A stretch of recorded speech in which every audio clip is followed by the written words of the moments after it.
Basi wale waliwachagua. Wacha kuongoja last minute mwanzo kutereka maendeleo ili uchague kupeleka wakati ilikuwa hapo. Kwani hiyo Ol Kalou ilijadiliwa jana. Why are we making roads everywhere?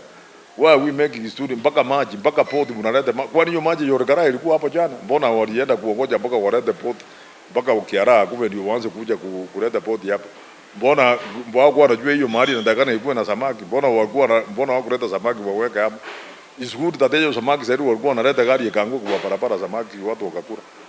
So hii maneno ya watu bana, don't msione watu kama watu ni wajinga. People are not stupid anymore. Angalia hata hapa watu makerere tu. Watu wanatoka sijui wapi wanaenda kupigana na watu fulani huko. Mimi naona kama hii watu ya UDA waliingia kwa mtego ya Gachagua. Wakati walianza kusema one term wao wakaanza two term, hawangeenda hiyo njia. Hao wangeendelea kufanya kazi yao, waendelee kuimba one term. Sasa wakuja kuleta barabara ya one term na two term. Kama wangeanza kusema hizi ni one term, si fire, hiyo vitu hiyo. Wangeendelea kufanya maendeleo yao. Waachane na maneno ya one term, ikuwe one term. Au waseme sisi hatuna two term. Sisi tunaendelea kufanya kazi. Sasa wakaleta one term versus two term. And I was even wondering some of us who want the fourth term, I don't know where we are we ni two term ama tuko wapi. Mimi sijui. Mwingine akaniambia juzi akasema wewe Arama you are wrong term. So mimi ni wrong term. Kwa wengine hawana no term. Hata ile watu wengine wanajikaza wanasema no term.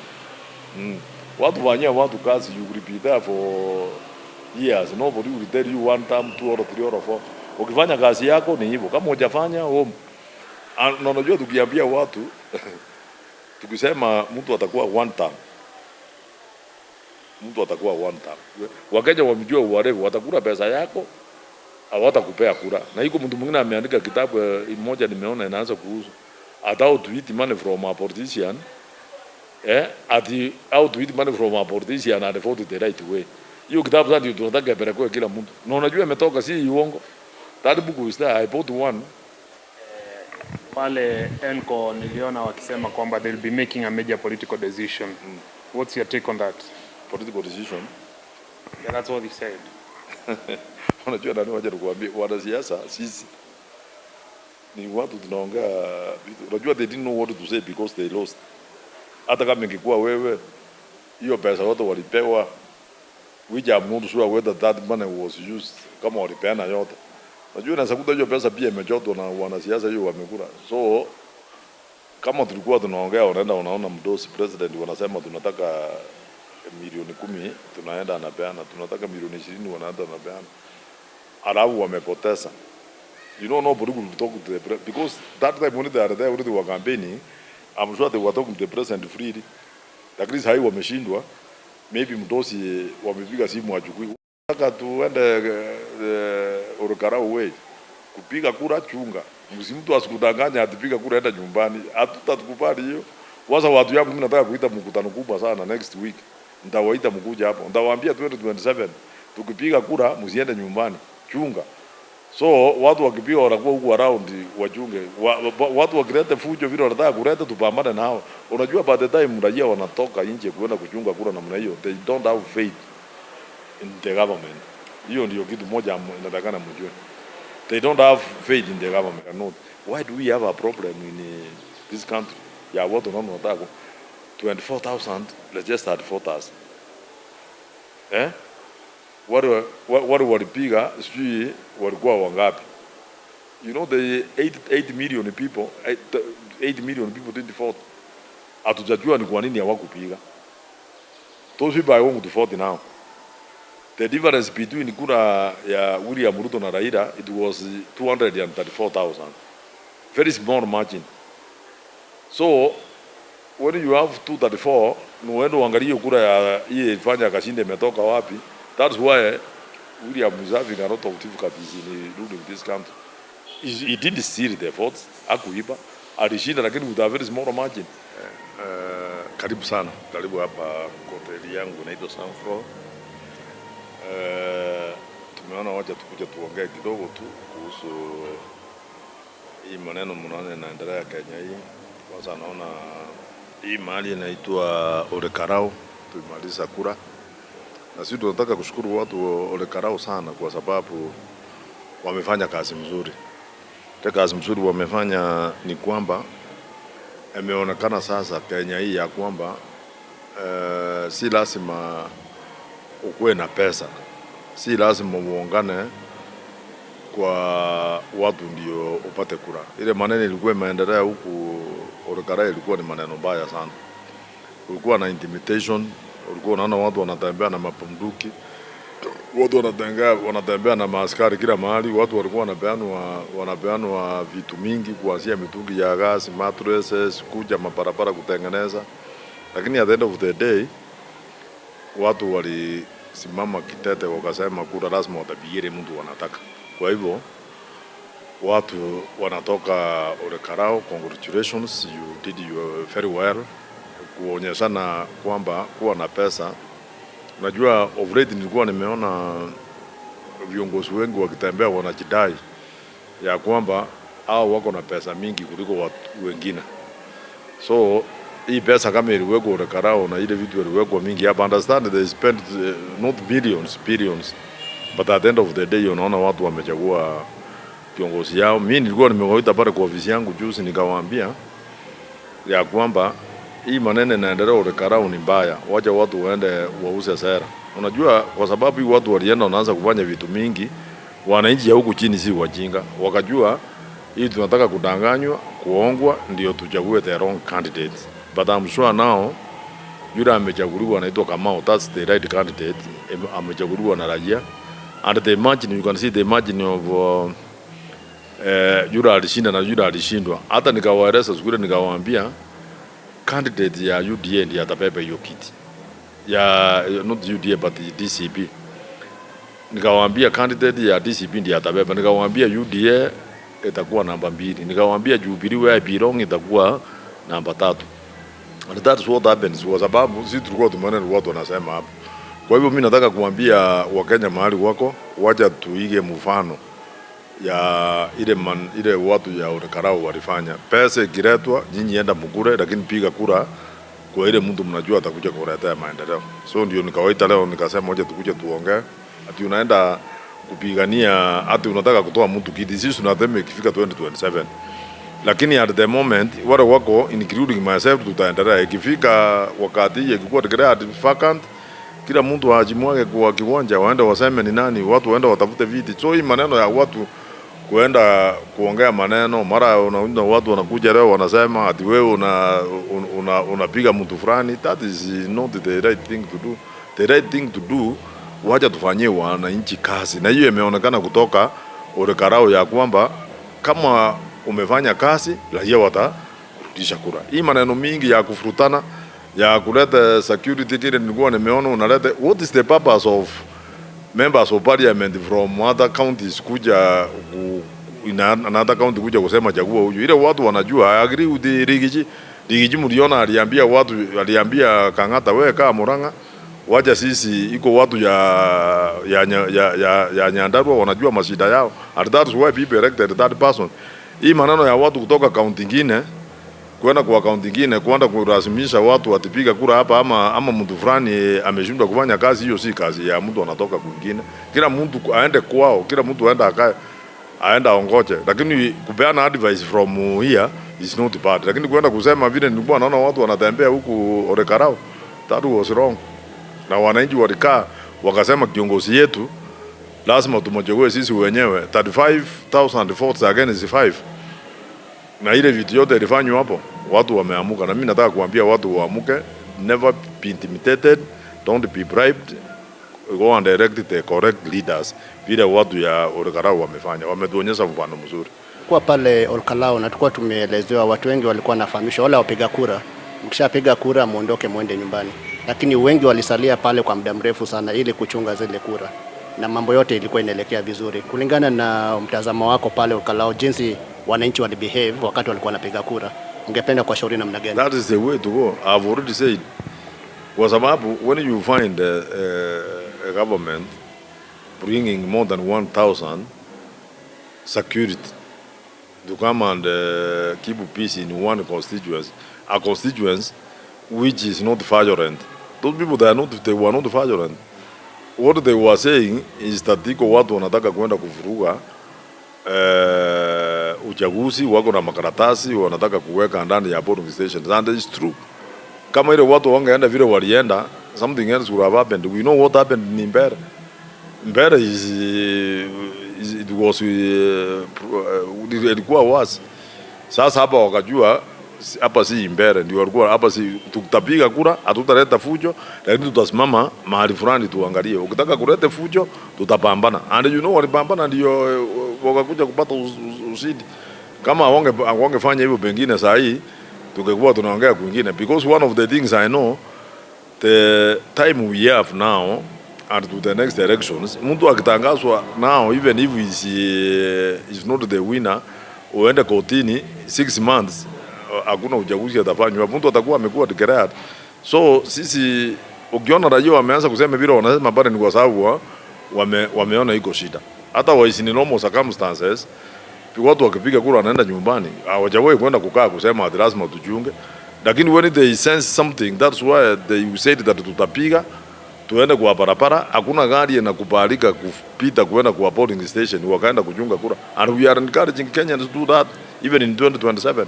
Mkipiga kura 2027 msiende nyumbani, mjiunge kura, kwa sababu is like voters are on their own. IEBC this time hapa nini walifanya mzuri kidogo, kwa sababu hawakuongoja mpaka ikue giza ndio uanze kuhesabu kura. Hapo wanafanya mzuri, but they should know that we are watching, kwa sababu ile video ilikuwa inafanyika hapo kwa hiyo constituency. In normal circumstances, IEBC could have taken action. People were giving money openly. When you get the mattresses written, which imeandikwa GOK, when you find magazine na piano, wakina Moses Kuria wako kila mahali, anaenda anasema, uliona my colleague anaenda anasimama anasema amekuja na 1.2 million. That they are not taking action against those people. They are not even supposed to take action against those people who have the money. They are supposed to take action against the candidate. The candidate of UDA could have been disqualified for bribing people everywhere, but they didn't do it. What does that? It shows that they are biased. We are not going to allow that nonsense anymore as Kenyans, because IEBC is supposed to be independent. If it is independent, then you find the people giving out the mattresses written GOK, people giving out the gases ya serikali, people mabarabara inatengenezwa, watu wanapewa mpaka viatu. People were being given viatu hata kila mahali. That's total nonsense. Let's see IEBC take action against those, against the candidate, not the people who are giving, because the people who are giving, what action can you take unless askari wangekuwa hapo waenda washike wapelekwe kotini, which they didn't do. One of the things they could have done was, I don't even know why IEBC is calling these people to want to discipline them. Kama yule mama anaitwa Wanjiku Muya, kama alifanya makosa, there is a coercion. They could have arrested apelekwe kotini. Kama ile walikuwa wanaenda pale Kuria, walikuwa na mitungi ya gas, they could arrest them and take them to court. Honorable Gikaria, if he was there saying that I have 1.2 million, nipeana ngine imepack, sio inakuja na mingi, that's an offense. They should arrest him and wampeleke kotini. Hii maneno ya kwanza, these are just side source. Ati unaitwa uende kupigwa fine, vitu ya ujinga tutaki kusikia. We want the IEBC to use its powers.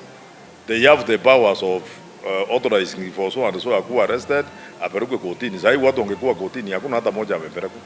Hiyo ni mbaya. Ushindi wa pale Ol Kalou, unaona kwamba inaipatia nguvu gani sasa hii United Opposition?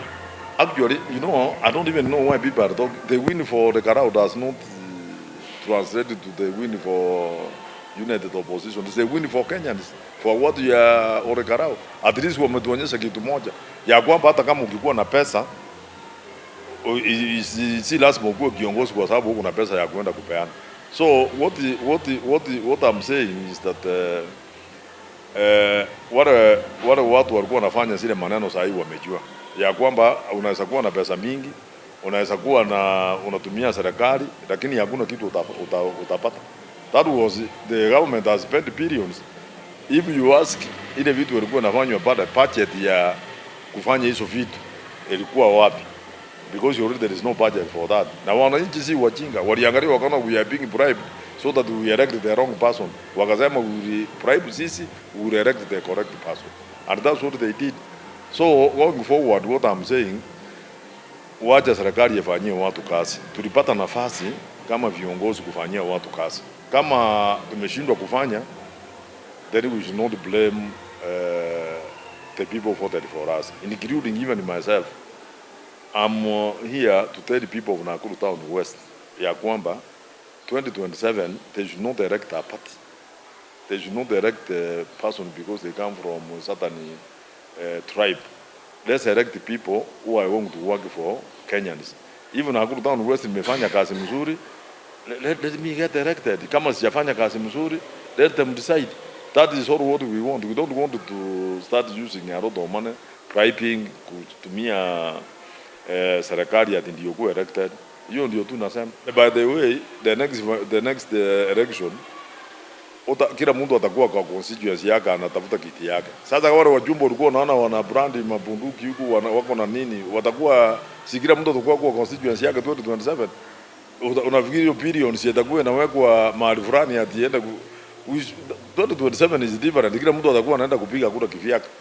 So ndio nimewambia kama unataka, kama serikali ilipewa nafasi, serikali ya UDA ilipewa nafasi iongoze. If you look at what is happening now na watu, it means they are not satisfied. Why, ask yourself, one, look at the number of votes which came from Nyandarua County going to UDA. One, look at the number of votes they got that time when they were fine. Kiarao and UDA candidate, Kiarao was UBD. Kiarao got around 34, the other candidate got around 29. Actually, the one who was won, he fight under UDA and they got 29,000 votes. Kiarao got around 35, all around that.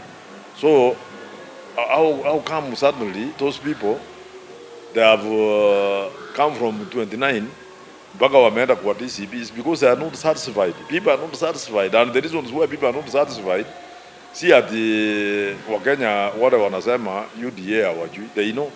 People are not satisfied because they were told many things which have not been done. Watu walikuwa wanaambiwa bottoms up, pesa mkononi, pesa mfukoni, hakuna. Hii kitu inaitwa SHA. SHA initially was working when we started, but it's not working. But you find people up there wanasema SHA is working. It's working where? And hapa PGH is just next to you here. Want to see how many people who are there being held because SHA net yake imeenda chini, or whether it's intentional or not, I don't know. But SHA is not working. People are not getting services. Capitation in schools which are, they are not getting capitation, watu wapati pesa. Na sisi tuko hapa tunaona, we have head teachers in places where our kids are schooling, wanasema capitation ejafika. Yani taxes zimekuwa mingi kuliko mapato ya ile watu wanapata. And you could even see very clearly from Ol Kalou. Officers wanaambiwa disperse people, fanya nini, wanakataa. Wanasema hata sisi tumechoka. Kwanza, the information I got which is very discouraging. How do you take police officers one day earlier to elections, then you don't give them food? Watu walienda kulala na njaa. They were not eating, they were not given anything to eat. Let's treat Kenyans humanly. Ati sasa unapeleka police officers, hata hujawapatia pesa, wanaenda hakuna kitu wanakula, wanaanza kuambia atikimbizana na watu hapo. Walienda huko wakakataa, they refused, which is very good of them. Kwa sababu walienda wakasema hata sisi tuko na njaa. Actually, I'm being told that watu ya huko, they started giving them food. Kwa sababu sasa imagine sasa ile walienda, the following day ndio hiyo usiku. Let's treat Kenyans the way, if we are in authority. Fanyia mwenzako vile unaweza kupata wewe, vile wewe unaweza taka ufanywe.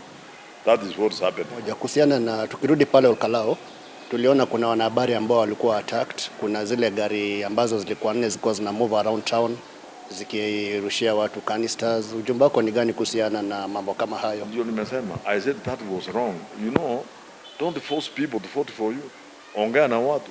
You know me, I'm one person who does not run away from responsibility. Ndienda nikasema nitahudumia watu wote, nitahudumia watu ya Nakuru Town West. When you find journalists being mishandled, you find them wanapigwa, wananyang'anywa kamera, wanafanya nini?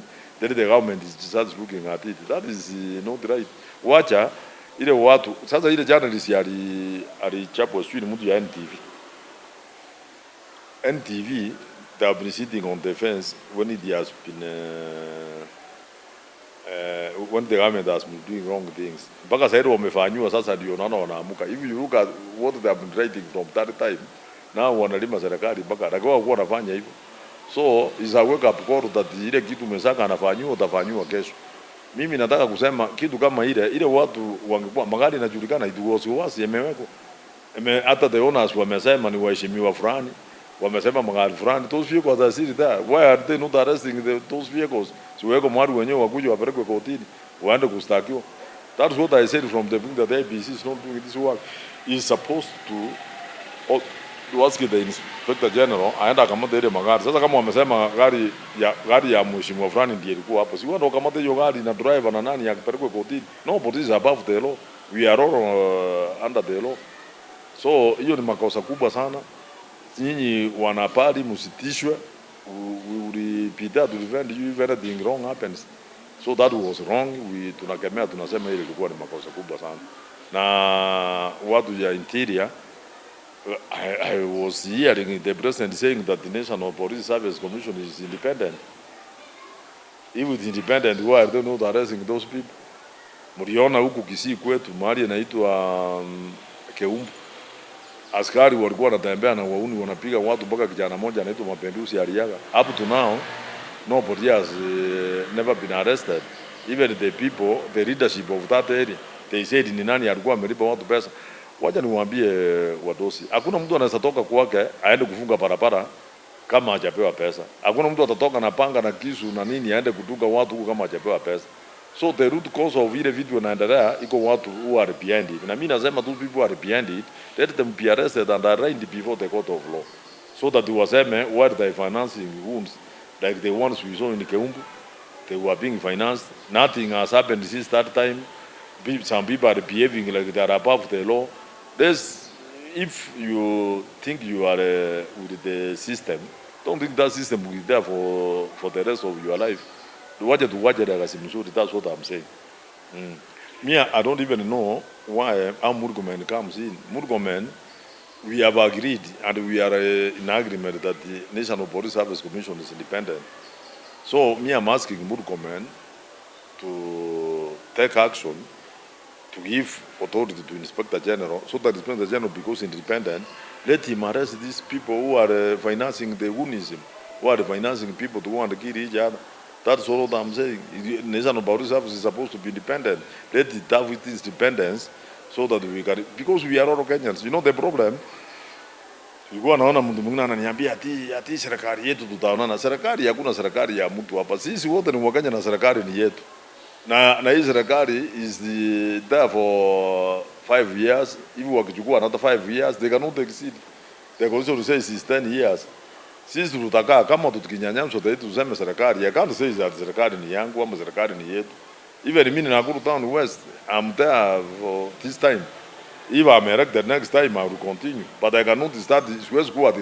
You know the problem Kenya tumefika. Ni vile watu wanafikiria ati sasa because you are elected you know everything. Nothing, hakuna kitu kama hiyo. You don't know everything. You are just elected for that time. But the legacy you leave, the way you behave when you are in leadership will judge you going forward. Even watoto yetu watasimama kura baadaye. Atisaki mtoto yako wasimame kura aelezo waambiwa ati Arama aliongoza vibaya, hakutupea pasari, hakufanya maendeleo, hakuwa anaona watu. I don't want that. I will spoil for my kids. So mi naomba tu wa Kenya, wacha tukae wa Kenya. Hii serikali ni yetu sisi wote. Nataka tuende Ol Kalou way. Kupiga kura chunga. Mtu asikudanganya atipiga kura enda nyumbani. Hatutakubali hiyo. Waza watu yangu mimi nataka kuita mkutano kubwa sana next week. Nitawaita mkuja hapo. Nitawaambia 2027 tukipiga kura msiende nyumbani. Chunga. So watu wakipiga wanakuwa huku around wachunge. Watu wakileta fujo vile wanataka kuleta tupambane nao. Unajua by the time raia wanatoka nje kuenda kuchunga kura namna hiyo, they don't have faith in the government. Hiyo ndio kitu moja inatakana mjue. They don't have faith in the government. Hata mimi leo today Arama ekuwa ati mimi nataka kutumia kimapafu ndio niendelee kuongoza Nakuru Town West. Imagine I cannot. Why do we have a problem in this country? Ya watu wanaona nataka 24,000, let's just start 4,000. Wale walipiga sijui walikuwa wangapi? You know the 8 million people, 8 million people 24. Hatujajua ni kwa nini hawakupiga. Those people are going to vote now. The difference between kura ya William Ruto na Raila, it was 234,000. Very small margin. So when you have 234, nuendo angalie kura ya hii ifanya kashinde imetoka wapi. That's why William is having a lot of difficulties in ruling this country. He didn't steal the votes, hakuiba. Alishinda lakini with a very small margin. Sasa ukiongeza ile watu walikuwa nje hawakupiga kura milioni 8, hivi you ask today why they didn't vote, hatujui ni kwa nini.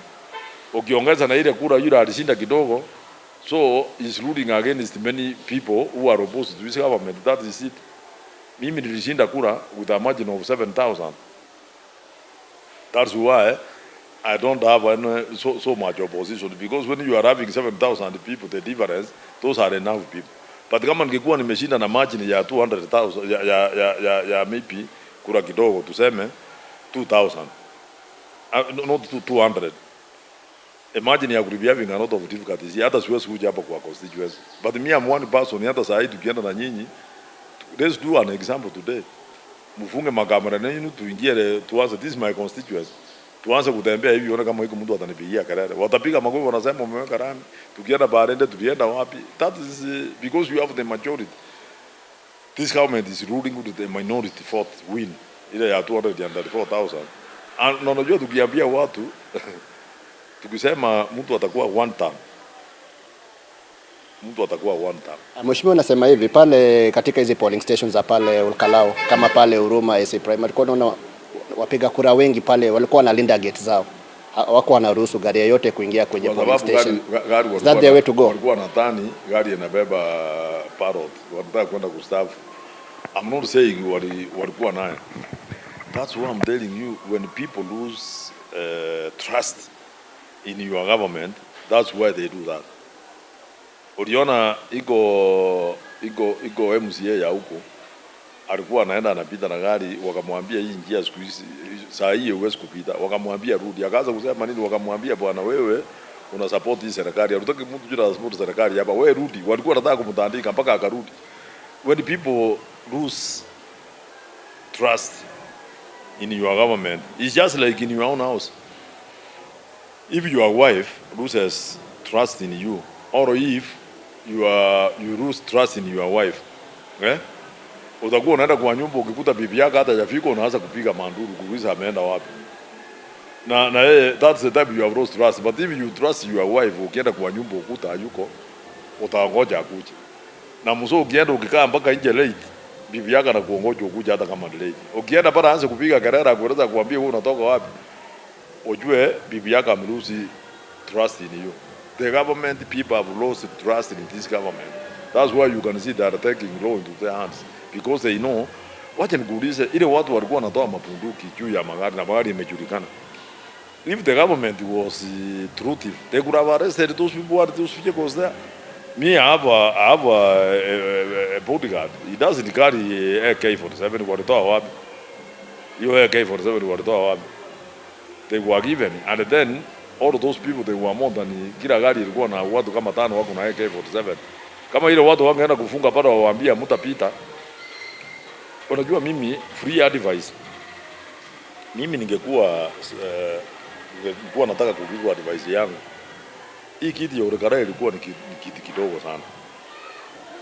They could have given instance waseme yule atachaguliwa ni Mkenya, enda fanya elections. Atueleza tuambie wale wapunga wanatoka Kiambu, wale wanatoka Nakuru, wala wanatoka wapi, keep off. Hiyo ni maneno ya Ol Kalou na watu ya Nyandarua. I'm telling you, they would have gotten 100%. Wangeenda juu sana. Wakienda pale askari walizo waambiwe in normal circumstances ni askari wangapi wanaenda kuangalia nini ya constituency. Ni wale wako hapo. Iko OSPD. Don't bring officers from outside. You have enough one OSPD na county commander. Weka watu waende wa alafu sasa observers watu wanaenda pale, watu wanakuta hakuna mtu anaendelea, watu wanapiga kura wanaenda. They could have still lost fairly and the people could have gotten some trust. Na hakuna trust. Na hii kitu unajua imeleta sasa 2027 waje ile watu walikuwa wanachunga pale sasa bila silaha. 2027 mtu atakuja na panga, anakuja anapiga kura, anachukua panga, anasimama 400 meters shule ndio nasema wacha leo people will come na panga asikwenda kupiga kura 2027. That's how Peter people are. I was seeing hii mtu anaitwa Maura spokesman aliongea mzuri sana leo. He said tumeona iko shida kama serikali. So sasa wacha tukae chini tuwache maneno ya one term, two term, tuone where we went wrong as a country. That is the language we want. I'm also saying so. Let's go and sit down as a country tuone where we went wrong. Hii maneno ya watu kubrag everywhere that they have millions, they have money, they have what. Sasa Arama akipata pesa for example. Arama akipata pesa yeye aseme yeye amebenefit from whatever angle. Hiyo pesa does it translate to you? Wewe hujapata, so you are the four of you. I'm one person who has benefited. Mimi nianze kuwazindilia kuwaambia badala nikuje niwaambie mimi nimepata na nyinyi mtapata hii njia tuongee mzuri. Sasa mimi I want to vomit on your shoes. Na wewe ndio unanipea hiyo uongozi. So hii serikali bwana wajue watu wanaangalia na watu si wajinga vile President William Ruto anasema. He has been saying that Wakenya si wajinga vile watu wanafikiria. Ati wajinga waliisha Kenya. Sasa mimi sijui ni kwa nini anasema wajinga waliisha Kenya, but at the same time wanapita round wanafikiri sisi ni wajinga, wanaanza kutufanyia vitu hapa. That is not right. Wacha wajue wajinga waliisha Kenya. Serikali ifanye ile kazi ilikuwa manifesto. Madam, there's what we call manifesto, ile unaambia watu unaenda kuwafanyia kazi. Kama hujafanya masiku yanaenda haraka, usiende kuanza kukimbia kufanya vitu when you want elections ndio atitena uchaguliwe. Wakenya wamjua uwarevu, watakula pesa yako, hawatakupea kura. Na hiko mtu mwingine ameandika kitabu mmoja nimeona inaanza kuhusu how to eat money from a politician, how to eat money from a politician and vote the right way. Hiyo kitabu sasa ndio tunataka ipelekwe kila mtu. Na unajua imetoka si uongo. That book is there. I bought one. I'm taking copies nipe watu ya Nakuru Town West. Niwaambie kura pesa ya hiyo wachinga, lakini hapana kupiga kura mahali uone uende kupata maendeleo. Na nini maendeleo ni nini? Watu wanataka kuona roads. Actually we can even live about the roads because it might not be possible that mtu atafanya. Pesa yako ya CDF ifanyie kazi nzuri. Wacha watoto ya maskini uwalipie waende kusoma shule. Usiende kuiba pesa ya CDF ati kwa sababu wewe unataka mtoto yako asome shule mzuri na mtoto ya ile watu walikuchagua yeye mtoto yako anastagnant anakuwa nyumbani. I'm one person who follows education. Mimi wanga nafuata sana. Ndio uliona siku nyingine nilienda mpaka kwa shule kuenda kufuata ni kwa nini hii mtoto mnasema mtoto hawezi kusoma. You can imagine an head teacher telling a student that Mheshimiwa Arama amekulipia pasari, msasi amekulipia uniform, lakini wewe hujakuwa na tracksuit. So anafukuza mtoto. Na wakati alikuja kwangu nilikasirika sana because when I was going that teacher was not picking my phone. I was forced to leave everything in my office. Niende mpaka kwa hiyo shule na hiyo mtoto aniambie ni sheria gani inasema ati lazima mtoto akuwe na tracksuit. When you take a child to school, do you take the child yende kukimbia ama kusoma? The first thing ni kusoma. Hiyo maneno mengine ya tracksuit ni baadaye. Na nikaona watu ya nati wanapiga upusi hapa, wanapiga karera ati ni I went to work as an head teacher. How can you tell me I've paid school fees? Hata the president even went further the following day akasema watoto wote hata wala wajalipa school fees wala hawana uniform waende shule. Alafu unaambia mtoto atienda kaa nyumbani kwa sababu una tracksuit. Then watu ya nati walikuwa wanapiga karera kila mahali. I told them that is not agreeable. Hatuwezi kukubali. And luckily enough wakati walimu wote walikuja pale Nakuru hai, some colleagues of mine were saying that hata walikuwa wamekasirika ati Arama ameenda kuuliza ni kwa nini mtoto achakuja anafukuzwa na tracksuit ya Arama anaenda shule. I will go 200 times if that is what they will do. Siwezi kukubali hata siku moja. I will go 100 times if head teachers are misbehaving. Lazima tutakuwa nao. I don't mind what other leaders are saying. Even from your constituents, unataka watoto wakuwe harassed because of tracksuit, that is up to you. But wangu siwezi kukubali.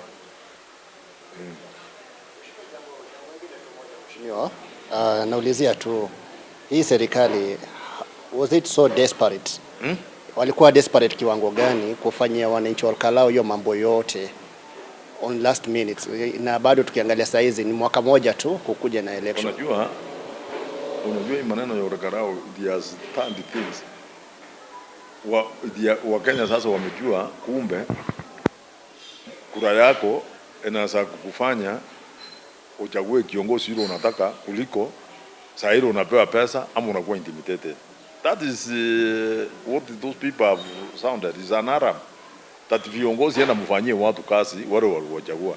Wacha kuongoja kwa last minute mwanzo kutereka maendeleo ili uchague kupeleka wakati ilikuwa hapo. Kwani hiyo Ol Kalou ilijadiliwa jana. Why are we making roads everywhere? Why are we making student mpaka maji mpaka port mnaleta? Kwani hiyo maji ya Ol Kalou ilikuwa hapo jana? Mbona walienda kuongoja mpaka walete port mpaka ukiara kumbe ndio waanze kuja kuleta port hapo?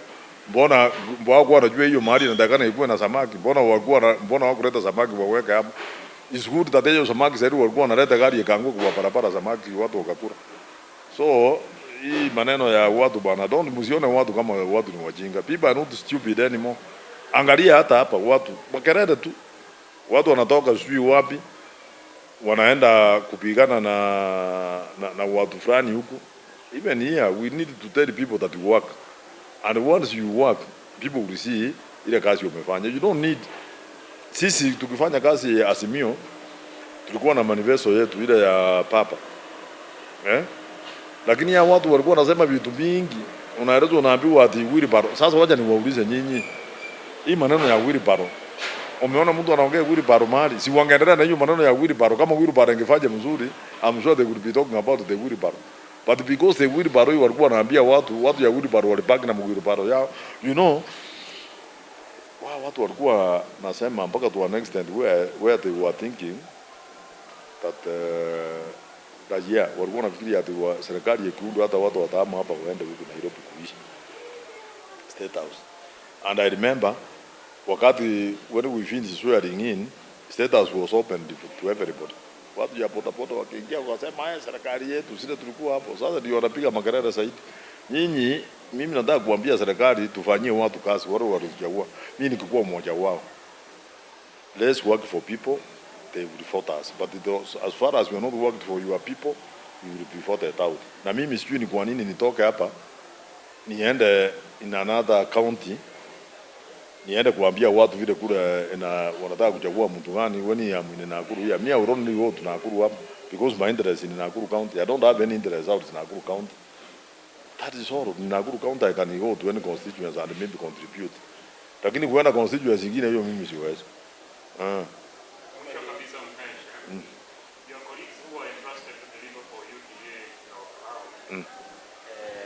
Pale Enco niliona wakisema kwamba they'll be making a major political decision.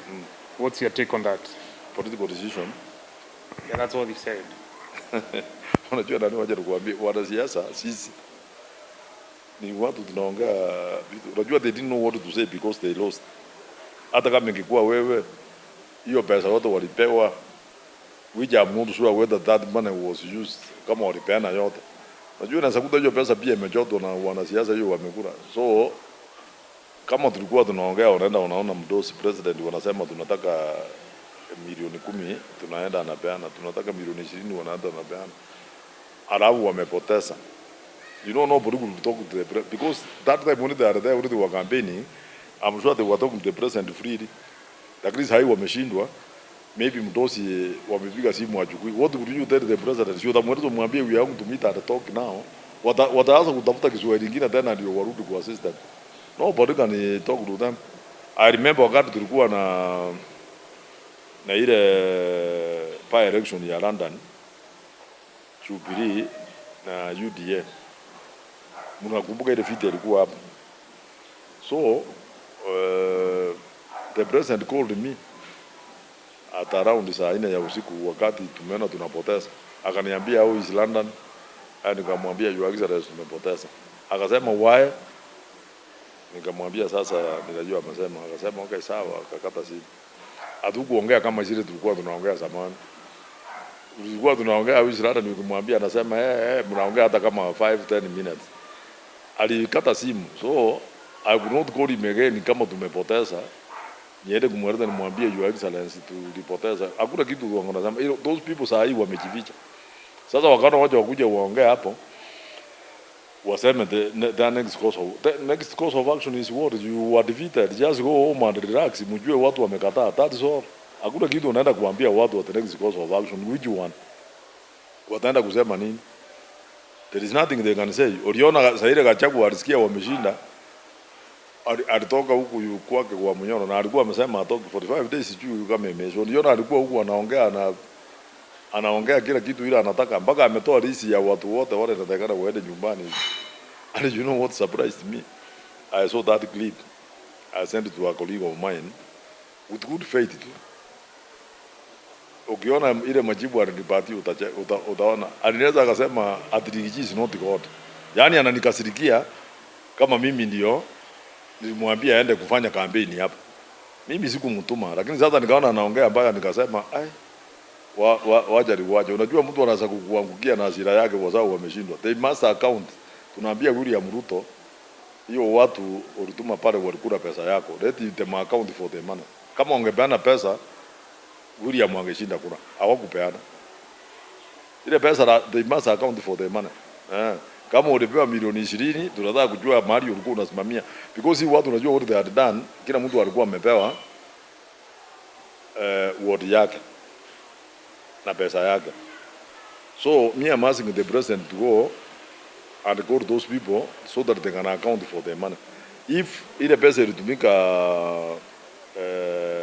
Ol Kalou, they say it 1.5 billion. Ile ilipewa watu waende kuongwa kupeana bribe 1.5 billion. Ile kura walipata ni 5,000. Meaning each vote was being voted at 300,000. So hii watu pesa walikula, lazima president ya take action against them. Kila mtu aenda atueleze yake. Sasa hii watu walikuwa hapa, kila mtu anaenda iko wengine hawakuleta kura hata 20 na wamepewa pesa hiyo mingi namna hiyo. Hiyo lazima hiyo watu wasizazo kuitana mikutano hapa kwenda kuongea vile wanaongea. We don't want the next action. Tunataka saa hii watu waambie what went wrong. We also want to know as Kenyans that when you spend 1.5 billion then you get 500,000 votes. Wacha hata ile nyingine tunasema ile ya maendeleo ile ilifanywa, hiyo ni sawa. Lakini ile kuongana hivi pesa. Uliona ile mtu anaitwa Mchina ati unaamuka kwako hata umjui. You know what they did? They went to IEBC. Wakaenda wakachukua names of people vote in third constituency. Wakachukua manamba yao ya simu. Wewe unaamuka asubuhi unaenda kuangalia simu unakuta ati Mchina amekutumia 5,500. I think it's 5,000 or 500. Ati Mchina amekutumia 500, upande gari uende kumpigia kura. And you know those people who are sending those messages, iko jamaa moja alikuwa ameenda kutembea USA, alipata 500. You can imagine that's how desperate those people were. Hiyo ni ujinga ya hali ya juu. Mchina tunajua yeye is not known to work for anything in terms of kupata pesa. Alitoa hiyo pesa wapi? Yote yeye anatumia watu ya constituency mzima. Alikuwa ametoa wapi? Si ni pesa yetu ya taxes. That's our money which is being spent in Ol Kalou so that Ol Kalou wajukue. Na Mungu wakurara akaambia watu nyinyi amuka enda mpigie kama akapigiwa. Sasa ndiye amekuwa mheshimiwa.